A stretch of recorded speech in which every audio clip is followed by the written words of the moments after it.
From New York Times Opinion, this is The Ezra Klein Show.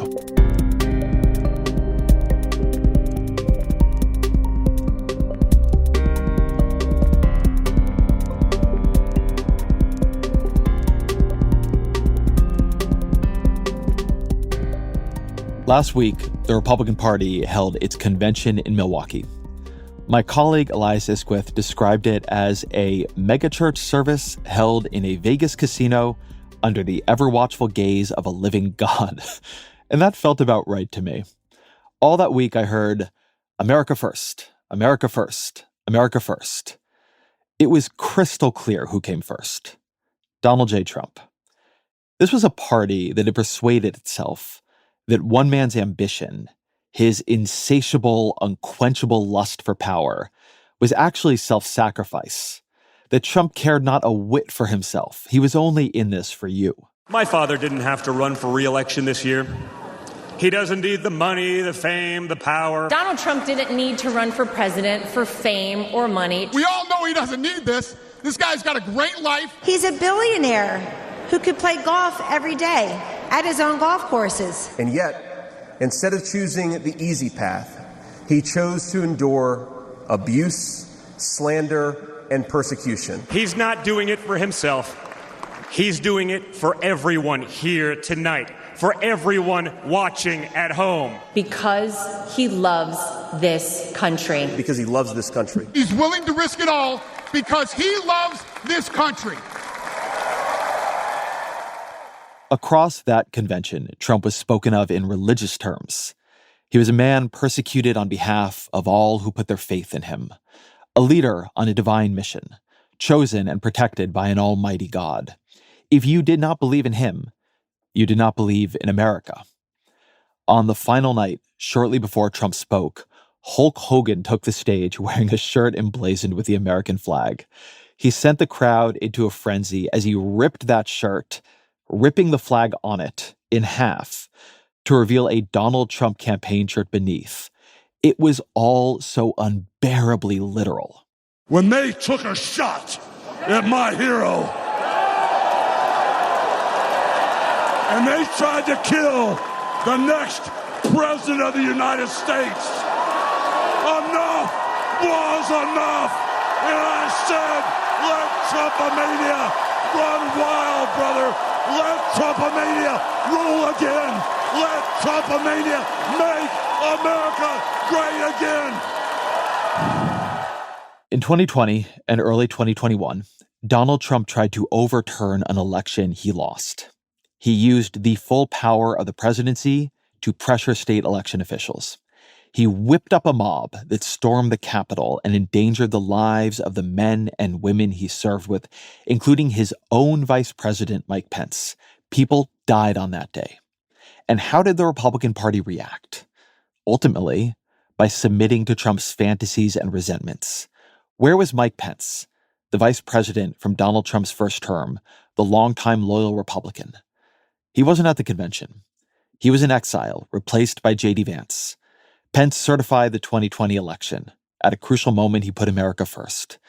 Vance said he would have backed Trump's challenge, indulged his lies. There was no price Donald Trump would not have paid to cling to power. And the message of the 2024 Republican Convention was that there was no price, there is no price, the Republican Party would not pay to give Trump that power again. The message is simple. Donald Trump first. With faith and devotion, I proudly accept your nomination for President of the United States. Thank you. What President Joe Biden did on Sunday, that is what it looks like to put country first. What the Democratic Party did over the past few weeks, that is what it looks like to put country first. The catastrophe of the debate for Biden was that he couldn't draw the true contrast between him and Trump. Instead of highlighting Trump's narcissism and illiberalism, Biden was highlighting Trump's relative energy and vigor. On Sunday, though, Biden upended all that. In one decision, he drew a very different contrast between him and Trump. Trump would not peaceably step aside even after losing an election. Biden stepped aside before the 2024 election. He willingly gave up his own nomination because he understood that the party and the country are bigger than he is. He put his own ambition second. That's what it looks like to actually put America first. After the debate, I asked whether the Democratic Party was still a true political party, an organization dedicated to values and ideas that transcended any one leader, or whether it had, like the Republican Party before it, been corrupted into a vehicle for one man's ambitions and resentments. Now we have our answer. The Republican Party is a personality cult run by the dear leader's daughter-in-law. The Democratic Party is a political party. It is a political party that wants to win. But now the Democratic Party has a decision to make: an open convention or a coronation of Vice President Kamala Harris. As you know, if you've been listening to the show over the last year, I've been arguing for and describing an open convention since February. And I still believe it would have been a good idea, the right idea. What Democrats denied themselves over the past year with Biden was information. He ran functionally unopposed in the primary. He avoided debates and interviews and press conferences. And Democrats didn't know until it was almost too late the toll age had taken on him. What a blitz primary leading up to an open convention would have offered them is information. They could have seen how their candidates would perform. But that is not what happened. And in my conversations with top Democrats in recent weeks, I've come to the view that it's not going to happen now. Biden did step aside, but it was a grueling, uncertain, painful month for the party. This was difficult work. People convincing someone they loved that he had to leave. The party is exhausted. It is tired of its internal drama. It wants to turn its attention back to Donald Trump. It wants to raise money, build get-out-the-vote operations, run ads. And it feels, above all, that time is now short. The convention is mere weeks away. But something else happened during this period, too. Campaign strategists sometimes talk about the tangibles and the intangibles of candidates. The tangibles are everything that is obvious about a candidate on paper. Josh Shapiro is the governor of Pennsylvania, a swing state. Mark Kelly was an astronaut, the coolest job in the world. J.B. Pritzker is rich enough to self-fund a campaign. But those intangibles are trickier, and you don't know them before you see a candidate running for office. How do they respond to pressure? Do they come off as honest and authentic to voters? Or does something about them read as false and opportunistic? Do they have that charisma, that ineffable something that convinces people to knock on doors for them, share memes of them, proselytize to family members about them? Harris's reputation was as a candidate with the tangibles, but not the intangibles. She was great on paper, but in 2020, she couldn't put the pieces together. I remember watching her campaign speech and finding it hollow. Our United States of America is not about us versus them. It's about we the people. And in this moment, we must all speak truth about what is happening. We must seek truth, speak truth, and fight for the truth. It was built around these cliche refrains. For the people, let's speak truth. But then there was just this laundry list of Democratic priorities. There was no core to it. And that's how many in Washington saw Harris, as a talented politician without the stable vision and message, without the why that powers the candidates who tend to win the presidency. I've come to see that as a consequence, maybe a byproduct, of the moment in which Harris ran. Because Harris's identity in California was clear. She was this moderate, smart-on-crime prosecutor. But that's not what the Democratic Party wanted nationally in 2020. Not after Ferguson, not amidst Black Lives Matter, not amidst a moment in which criminal justice reform was dominant. And so Harris tried to change who she was. She foregrounded her life story, her Jamaican father, her Indian mother, their civil rights background, the unlikeliness of her being on the stage at all, in this echo of Obama's campaign. She, of course, was aware of Bernie Sanders' success in 2016, so she endorsed Medicare for all, not, again, the profile she had in California.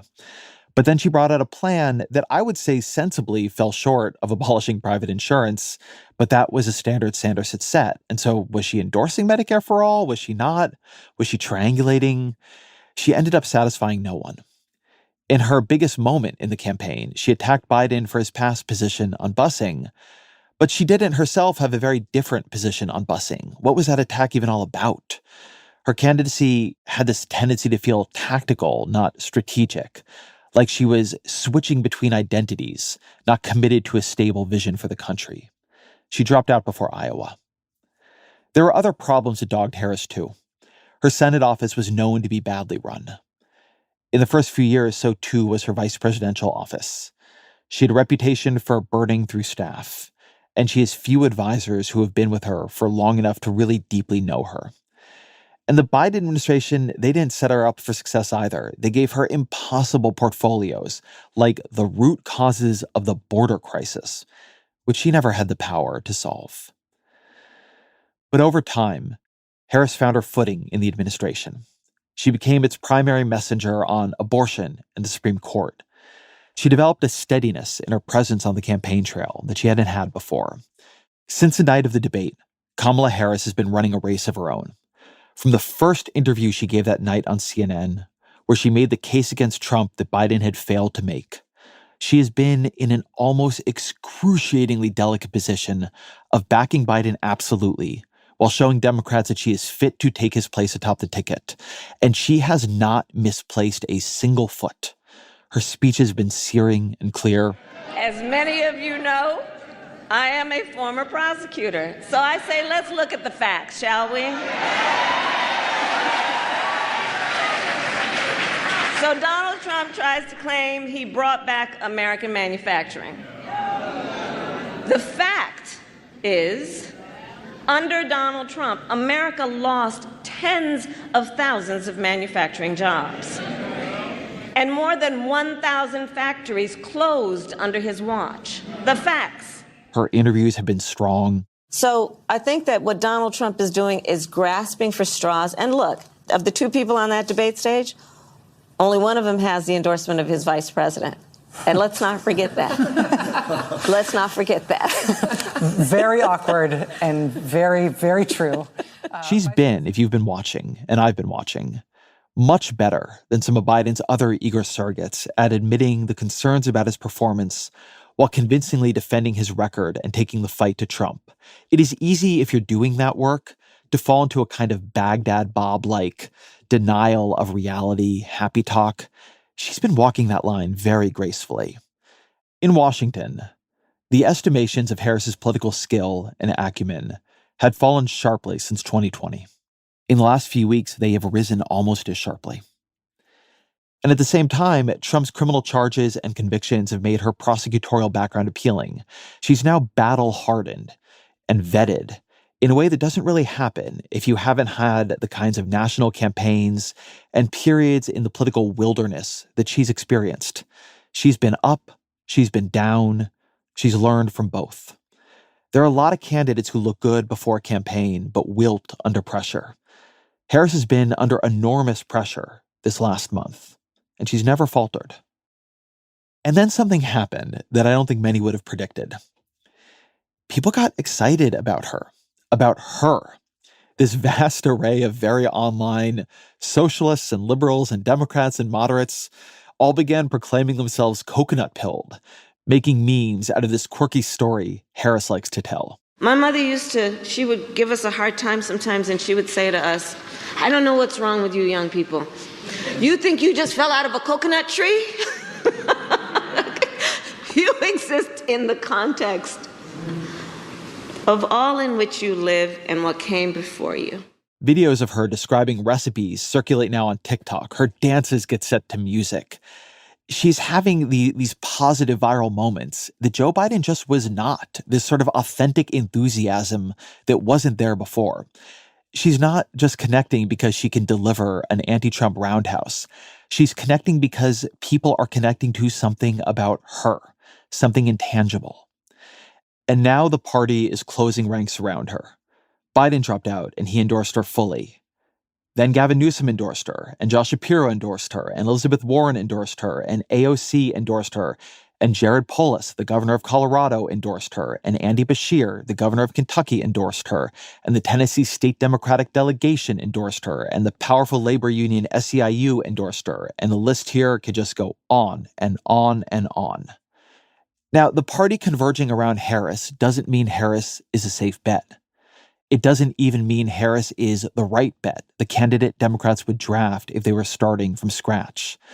People argue here about the polling. I don't find the polling on her very telling. In head-to-head polling right now with Trump, she polls similar to, maybe a bit above, Joe Biden. Her favorables and unfavorables are similar to, maybe a little bit better than Biden. I think that's to be expected. She is his vice president. She should poll like he does. But Harris has never won an election atop the ticket. In Pennsylvania or Wisconsin or Michigan, she hasn't won any of those primaries. She's never won an election atop the ticket anywhere but California. The Biden administration's record, Democrats have to be honest here, it is unpopular. People are mad about inflation. They do not feel the effect of the Inflation Reduction Act or the bipartisan infrastructure bill. And Harris cannot make a clean break from an administration that she was a vice president in. Immediately uniting around Harris feels safe to some Democrats. To other Democrats, it's unsafe, it's risky. They worry they're making the mistake they made with Biden, which is being so afraid of disunity that they're failing to gather the information they need to know how their candidate will really perform. But here's the truth. Everything right now is risky. It could all go bad no matter what path is chosen. But I do think there's a middle path here that Democrats aren't really considering but should. Look, none of the top-tier candidates are going to really challenge Harris for the nomination. But what about some second or third-tier candidates? Let a few up-and-comers make their case against Donald Trump. Let's see some town halls on MSNBC and CNN and, yes, Fox News. Let's see some multi-candidate forums. Let's see voters asking questions of them. Nobody's going to go negative on each other here. But give the country a reason to watch a lineup of young Democrats, most of all Kamala Harris, make their cases against Trump day after day for the next few weeks. What I'm describing here is not really a contest. It's not an open, chaotic convention. It's an exhibition. Maybe the people who've endorsed Harris can participate too. After all, she's going to need a vice president. So maybe Whitmer and Shapiro and Kelly and Beshear, maybe they should be up there too. The Democratic Party has been acting like a party for the past month. Maybe it should show up in these next few weeks also as a party, not just as one person. Maybe a little strategic ambiguity about what these candidate forums and voter town halls really are would be good. It would create the kind of free media, excitement, anticipation the Democrats could never otherwise get. It would mean Trump and Vance don't know where to put their attacks, that they would have a hard time breaking into a news cycle. And by the way, when Donald Trump has trouble attracting attention, he reacts by getting outrageous, chaotic, aggressive, sloppy. That too would be a gift to Democrats right now. Harris would have to falter catastrophically to lose a nomination. But it would be good for Democrats and for voters to see her win the nomination in public, not just be handed it. It would help her sharpen her message before the convention. It might convince those who still doubt her that she's the right candidate. And if Democrats should have learned anything from the last year, it is that more information about their presumptive nominee is better than less. If Harris really isn't up to it, they need to know that now. But the point of an exhibition isn't fear or failure. It is to showcase talent. Most of all, the talent of the likely champion.